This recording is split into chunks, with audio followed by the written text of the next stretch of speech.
ಶ್ರೀ ಸುಷಿಮೇಂದ್ರ ತೀರ್ಥ ಶ್ರೀಪಾದಂಗಳವರ 16ನೇ ಗುರುಪೂರ್ಣಿಮಾ ಕಾರ್ಯಕ್ರಮ. ಶ್ರೀ ಸುಷಿಮೇಂದ್ರ ತೀರ್ಥರ ಶ್ರೀಪಾದಂಗಳವರ 16ನೇ ವರ್ಷದ ಗುರುಪೂರ್ಣಿಮಾ ಕಾರ್ಯಕ್ರಮ ವಿಜೃಂಭಣೆಯಿಂದ ನಡೆಯಿತು. ಶ್ರೀ ರಾಘವೇಂದ್ರ ಸ್ವಾಮಿಗಳ ಮಠ, ನಾರಾಯಣಶಾಸ್ತ್ರಿ ರಸ್ತೆ, ಮೈಸೂರು. ದಿವ್ಯ ಸಾನ್ನಿಧ್ಯ ಶ್ರೀ ಶ್ರೀ ಶ್ರೀ 1008 ಸುಬುಧೇಂದ್ರ ತೀರ್ಥ ಶ್ರೀಪಾದಂಗಳವರು, ಮಂತ್ರಾಲಯದ ಪೀಠಾಧಿಪತಿಗಳು. ಈ ಕಾರ್ಯಕ್ರಮದಲ್ಲಿ ಸಂಘದ ಅಧ್ಯಕ್ಷರಾದ ನಾಗರಾಜು, ಉಪಾಧ್ಯಕ್ಷರಾದ ವರುಣ್, ಮಹದೇವ್, ಖಜಾಂಚಿ ಕಾರ್ತಿಕ್ ಹಾಗೂ ಇನ್ನೂ ಹಲವು ಸಂಘದ ಕಾರ್ಯಕರ್ತರು ಹಾಜರಿದ್ದು ಕಾರ್ಯಕ್ರಮವನ್ನು ಯಶಸ್ವಿಗೊಳಿಸಿದರು. ಗುರು ಪೂರ್ಣಿಮೆ. ನನ್ನ ಹೆಸರು ನಾಗರಾಜು ಅಂತ, ಗೋಬಿ ನಾಗರಾಜು ಅಂತ ನಾನು ಕೂಗ್ತದೆ. ಈಗ ನಂದು ಸಾಫಲ ಇದೆ. ಇದು ಗುರು ಪೂರ್ಣಿಮೆ ಅಂಗವಾಗಿ ಇದು ನಾವು 16ನೇ ವರ್ಷದ ಕಾರ್ಯಕ್ರಮ ಇದೆ. 16ನೇ ವರ್ಷದಿಂದ ಮಾರುತ್ತಾ ಬರ್ತಾ ಇದೀವಿ. ಈ ಸಲ ಬಹಳ ವಿಶೇಷವಾಗಿ ರಾಯರ ಭಕ್ತರುಗಳು ಹೆವಿ ಆಗಿರೋದ್ರಿಂದ, ಜಾಸ್ತಿ ಆಗಿರೋದ್ರಿಂದ, ರಾಯರದ್ದು ಎಲ್ಲಿ ನೋಡಿದ್ರು ರಾಯರು ರಾಯರು ರಾಯರು ರಾಯರು. ಹಂಗಾಗಿ ಮುಂಚೆ ಎಲ್ಲ ಗುರುಪೂರ್ಣಿಮೆ ಅನ್ನೋದು ಗೊತ್ತಿರ್ಲಿಲ್ಲ. ಜನ ಏನಂದ್ರೆ ಗುರುಪೂರ್ಣಿಮೆ ಅಂದ್ರೆ ಏನು ಅನ್ನೋರು.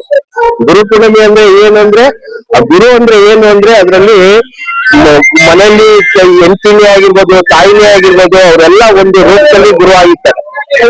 ಅದಕ್ಕೆ ಗುರುಪೂರ್ಣಿಮೆ ಅಂದ್ರೆ ಗುರುಗಳಿಗೇನೆ ಒಂದು ಪೂರ್ಣಿಮೆ. ಸಾಧು ಸಂತರು ಮಹಾರಾಜರಿಗೆ ಎಲ್ಲಾರು ಅವರೆಲ್ಲ ಸೇರಿ ಗುರು ಪೂಜೆ ಮಾಡ್ತಾರೆ. ಅರನೇ ಆಗಿರ್ಬೋದು, ಅರಿನೇ ಆಗಿರ್ಬೋದು, ಅರಿನೂ ಗುರುನ ಪೂಜೆ ಮಾಡ್ತಾರೆ, ಗುರುವಿನ ಮುದ್ದಾಡ್ತಾರೆ. ಅವತ್ತೊಂದ್ ದಿನ ಗುರುವಿನ ಆಶೀರ್ವಾದ ಪಡೀತಾರೆ. ಅದಕ್ಕೆ ಗುರು ಪೂರ್ಣಿಮೆ ಅನ್ನೋದು. ಅದರಲ್ಲಿ ಗುರು ಪೀಠಾಧಿಪತಿ ಆದ್ರು. ಅವ್ರ ಹೆಸರಲ್ಲಿ ಗುರು ವಂದನಾ ಕಾರ್ಯಕ್ರಮ, ಗುರು ಪೂರ್ಣಿಮೆಯನ್ನು ನಾವು ಮಾಡ್ತಾ ಬರ್ತಾ ಇದ್ದೀವಿ. ಹೀಗಾಗಿ ಜನ ಎಲ್ಲ ಪ್ರತಿಯೊಬ್ರು ಸಹಕಾರ ಮಾಡ್ತಾ ಇದ್ದಾರೆ. ಮಠದಿಂದ ನಮ್ಗೆ ಮಂತ್ರಾಕ್ಷೆ ಕೊಟ್ಟಿದ್ರೆ ಇದು ಮಾಡಿಯಪ್ಪ ಅಂತ, ಇದು ನಾವು ಮಾಡ್ತಾ ಬರ್ತಾ ಇದೀವಿ. ಇದ್ಯಾವುದೋ ಜನ್ಮದ ಭಾಗ್ಯ, ಅಷ್ಟು ಸುಲಭವಾಗಿ ಇದು ಸಿಗಲ್ಲ. ನಮ್ಮ ಉಪಾಧ್ಯಕ್ಷರು ಇದಕ್ಕೆ ಬಹಳ ಶ್ರಮ ಪಟ್ಟಿದ್ದಾರೆ, ನಮ್ ಜೊತೆ ಎಲ್ಲ ಓಡಾಡಿದ್ದಾರೆ, ಮಾಡ್ತಾ ಇದೀವಿ. ಇಲ್ಲಿ ನೋಡ್ಬೋದು ನೀವು, ಒಂದು 15,000 ಜನಕ್ಕೆ ದಾಸೋಹವನ್ನು ರಾಯರು ಮಾಡಿಸಿದ್ದಾರೆ. ಪ್ರಸಾದನ ಅದೆಲ್ಲ ಸಾಲಾಗಿ ಇಸ್ಕೊಂಡ್ ತಿಂತಾ ಇದ್ದಾರೆ. ಬಹಳ ತಾಳ್ಮೆಯಿಂದ ನಡೀತಾ ಇದೆ. ಬಹಳ ಖುಷಿ ಆಯ್ತಿದೆ. ಇದನ್ನ ನಮ್ಗೆ ರಾಯರು ತಾಕತ್ ಕೊಡ್ಲಿ, ಶಕ್ತಿ ಕೊಡ್ಲಿ, ಅವ್ರ ಆಶೀರ್ವಾದ ಇರಲಿ. ಸರ್ವೇ ಜನೋ ಸುಖಿನ. ಸುಮಾರು 16ನೇ ವರ್ಷದ ಕಾರ್ಯಕ್ರಮವನ್ನು ನೆರವೇರಿಸ್ಕೊಡ್ತಾ ಇದೀವಿ, ನಡ್ಸ್ಕೊಂಡ್ ಬಂದಿದೀವಿ. ಈಗ ಅದು ನಮ್ಮ ಸುಷಿಮೇಂದ್ರ ಶ್ರೀ ಸ್ವಾಮಿಗಳ ಅವರ ಸನ್ನಿಧಿಯಲ್ಲಿ, ದಿವ್ಯ ಸನ್ನಿಧಿಯಲ್ಲಿ ಅವರ ಇರ್ತಕ್ಕಂತ ಸುಬುಧೇಂದ್ರ ತೀರ್ಥ ಪಾದಂಗಳ ಸೇವಾ ಟ್ರಸ್ಟ್ ಇಂದ ನಾವು ಈ ಕಾರ್ಯಕ್ರಮ ಹಮ್ಮಿಕೊಂಡಿದೀವಿ. ಇಲ್ಲಿ ಹೆಚ್ಚಿನ ಬಂದು ಸ್ಟಾರ್ಟಿಂಗ್ ಮಾಡಿದಾಗ ಪ್ರತಿ ವರ್ಷ ನಮ್ಗೆ 5,000ದಿಂದ 10,000 ಜನ, ಇವತ್ತು 25,000 ಜನ ಬರುವಂತ ನಿರೀಕ್ಷೆಯಲ್ಲಿ ಅನ್ನದಾನ ದಾಸೋಹ ನಡೀತಾ ಇದೆ. ಹಾಗಾಗಿ ಕೆಲವು ಭಕ್ತಾದಿಗಳು ಎಲ್ಲ ಬರ್ತಾ ಇದ್ದಾರೆ, ರಾಯರ ಕೃಪೆಗೆ ಪ್ರಾರ್ಥರಾಗ್ತಾ ಇದ್ದಾರೆ.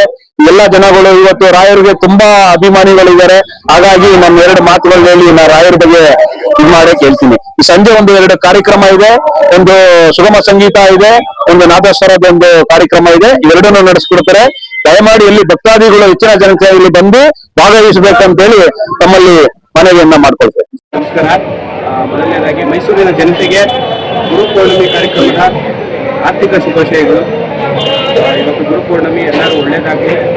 ಗುರುರಾಯನ ಆಶೀರ್ವಾದ ಎಲ್ಲರೂ ಸದಾ ಹೀಗೆ ಇರಲಿ ಅಂತ ರಾಯರಲ್ಲಿ ಕೇಳ್ಕೊಳ್ತಾರೆ.